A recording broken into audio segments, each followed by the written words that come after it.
Page 48, Middle C Prelude.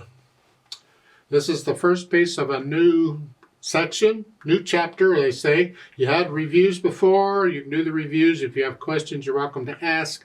The answers are in the back of the book if you need them, okay. It's important you kind of understand all this stuff. But we're moving on and going to learn some new stuff here.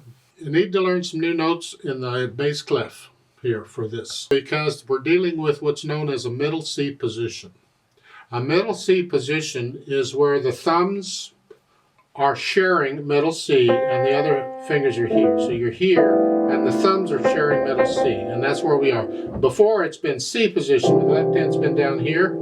Now the left hand's coming up here. Well, that means we got to learn these notes. We already know A because it was in the F chord, but the B and the C, you need to learn those.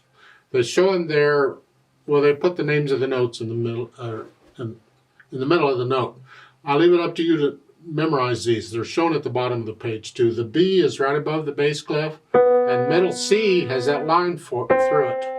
And this, finally, maybe I can explain middle C a little better. I don't know. Look at middle C Prelude, the second and third measure. In the second measure, you got two half notes. That's middle C, because it's above the staff and it's got a line going through it. It's middle C. In the third measure, you already know that's middle C. So it's the same note.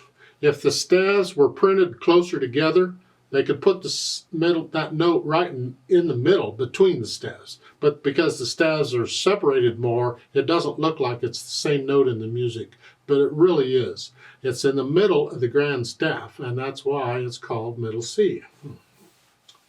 And here, the thumbs are going to do it, and it depends on which staff it's on as to which thumb is going to play it, because either thumb could play it. They're both there.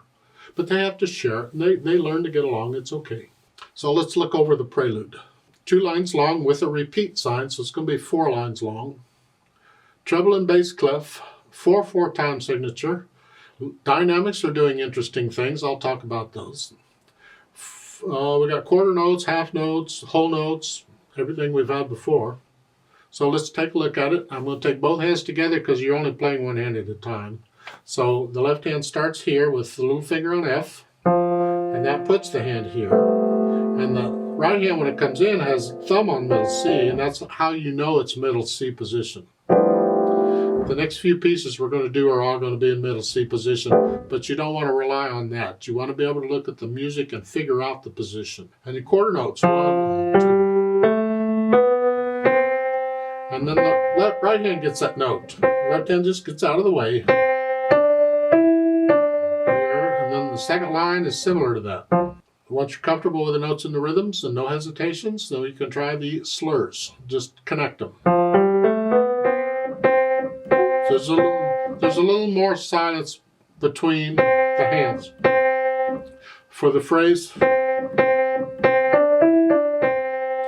there's a little silence between these slurs here. Then the dynamics.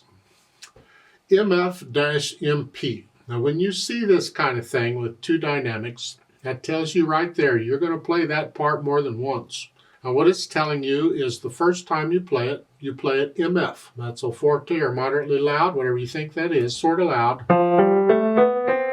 Then when you repeat it, then you do the moderately soft. So you repeat a little softer the second time. And that's really handy. That gets into interpretation.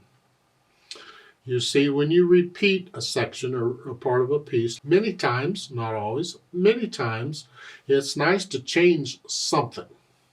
Because what's the point in playing something twice? What's that about? I mean, that gets boring.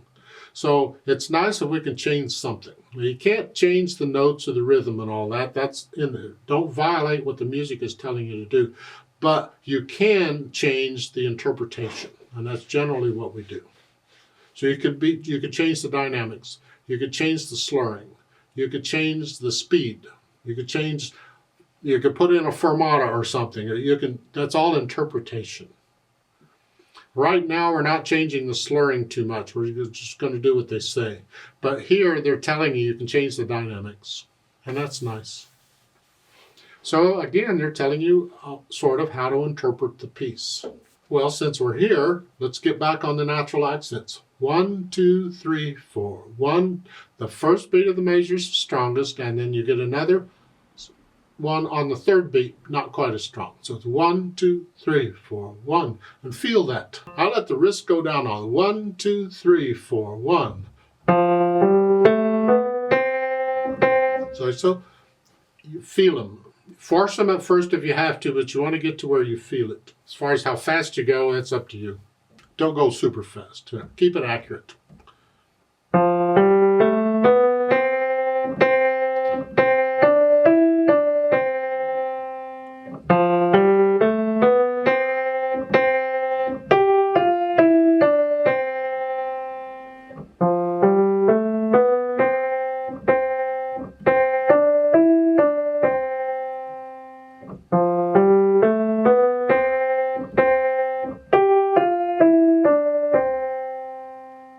Let's play it together slowly and double check the notes and the rhythms. I'm not going to do the dynamics, and we'll play it all about the same, but we will do the repeat, so I'll give us 4 counts. 1, 2, ready, go. 1, 2, 3, 4. 1, 2, 3, 4. 2, 3, 4.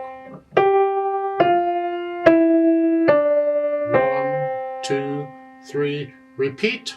1, 2, 3, 4. 1, 2, 3, 4. 2, 3, 4. 1, 2, 3, 4, off.